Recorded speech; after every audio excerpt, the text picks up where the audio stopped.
Hi friends, welcome back to నైజమంట్లండి. ఈరోజు మన రెసిపీలో చాలా ఈజీగా అప్పటికప్పుడే చేసుకునే క్రిస్పీ స్నాక్స్ రెసిపీ. ఈ స్నాక్స్ వచ్చేసి పైన క్రిస్పీగా ఉంటాయి, లోపల చాలా సాఫ్ట్గా ఉంటాయండి. మరి ఈ స్నాక్స్ ఎలా ప్రిపేర్ చేయాలో తెలుసుకుందాం.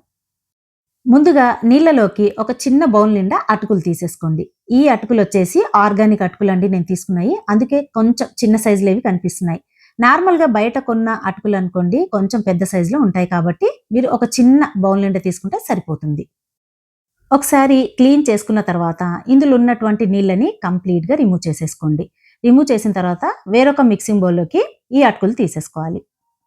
ఈ అటుకులలో కొంచెం మాయిశ్చర్ ఉండి ఇలా పొడి పొడిగా కనిపించాలి. ఇప్పుడు ఇందులోకి సన్నగా తరిగినటువంటి ఉల్లిపాయ ముక్కలు తీసేసుకోండి. దీంతో పాటు క్యారెట్ తురుము ఇందులోకి తీసేసుకోండి. దీంతో పాటు కొంచెం స్పైసీగా ఉండాలంటే పచ్చిమిరపకాయలు ముక్కలుగా కట్ చేసి తీసేసుకోండి. ఇందులోనే కరివేపాకు కూడా కొంచెం ఈ విధంగా కట్ చేసి తీసేసుకోండి. ఇప్పుడు ఇందులోకి పసుపు పొడి వచ్చేసి 1/2 టేబుల్ స్పూన్ తీసుకోండి. ఇందులో చిల్లీ పౌడర్ వచ్చేసి కారం పొడి 1 టేబుల్ స్పూన్ తీసుకోవాలి. 1 లేదా 1 ½ తీసుకోండి. ఇందులోనే కొంచెం ఉప్పు వచ్చేసి తగినంత యాడ్ చేసేసుకోవాలి. శనగ పౌడర్ వచ్చేసి 2 టేబుల్ స్పూన్ తీసుకోండి. మనకి బైండింగ్‌కి బావుంటుందండి. టేస్ట్ కూడా చాలా బావుంటుంది. 2 టేబుల్ స్పూన్ తీసుకున్న తర్వాత ఇందులో వచ్చేసి పొడి బియ్య పిండి ఉంటుంది కదా! దీన్ని కూడా ఒక 2 టేబుల్ స్పూన్ తీసేసుకోండి. పైన మనకి ఇవి క్రిస్పీగా రావాలనుకుంటే పొడి బియ్య పిండి కంపల్సరీగా యాడ్ చేయాలి. మొత్తం పిండిని ఇందులోకి తీసుకున్న తర్వాత చేత్తో మొత్తం కలిసేటట్టుగా మిక్స్ చేసేసుకోండి. ఇందులోకి బేకింగ్ సోడా అవసరం లేకుండానే మనం దీన్ని ఫ్లఫీగా ప్రిపేర్ చేసుకోవచ్చు.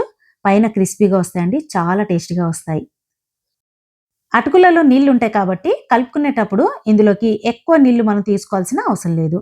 మనకు గనుక ఇవి ఇంకా పొడి పొడిగా కనిపించినట్లయితే కొన్ని నీళ్ళని ఇందులోకి తీసుకోండి. మరీ ఎక్కువగా అయితే యాడ్ చేయొద్దండి.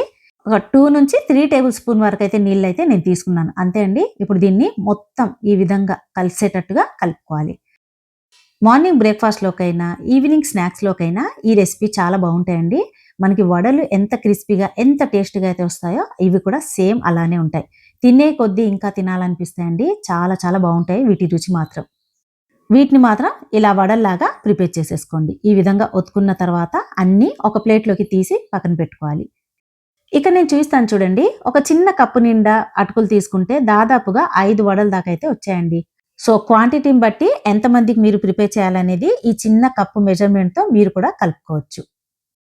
ఇప్పుడు ఈ వడలు మొత్తం మనం ప్రిపేర్ చేసి ఒక ప్లేట్‌లోకి తీసుకున్న తర్వాత నూనె బాగా వేడైన తర్వాత ఇందులోకి తీసుకోవాలి. తీసుకున్న వెంటనే మీరు మాత్రం కలపకుండా ఇలా కొంచెం ఇందులోకి సెట్ అయిన తర్వాత ఈ నూనెలో ఈ వడలు సెట్ అయిన తర్వాత టర్న్ చేసుకుంటూ ఫ్రై చేసేసుకోండి.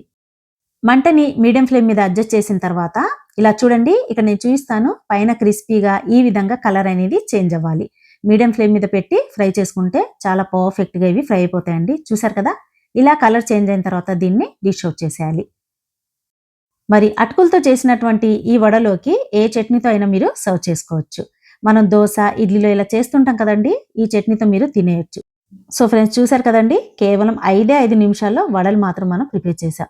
మీరు కూడా అటుకులతో అప్పటికప్పుడే ఇన్‌స్టాంట్‌గా ప్రిపేర్ చేసుకునే ఈ స్నాక్స్‌ని మిస్ అవ్వకుండా ట్రై చేసి ఎలా వచ్చిందో ప్లీజ్ నాకు కామెంట్ చేయండి. అండ్ ఈ వీడియో నచ్చితే మాత్రం తప్పకుండా లైక్ చేసి సబ్స్క్రైబ్ చేయడం అస్సలు మర్చిపోకండి. Thanks for watching friends.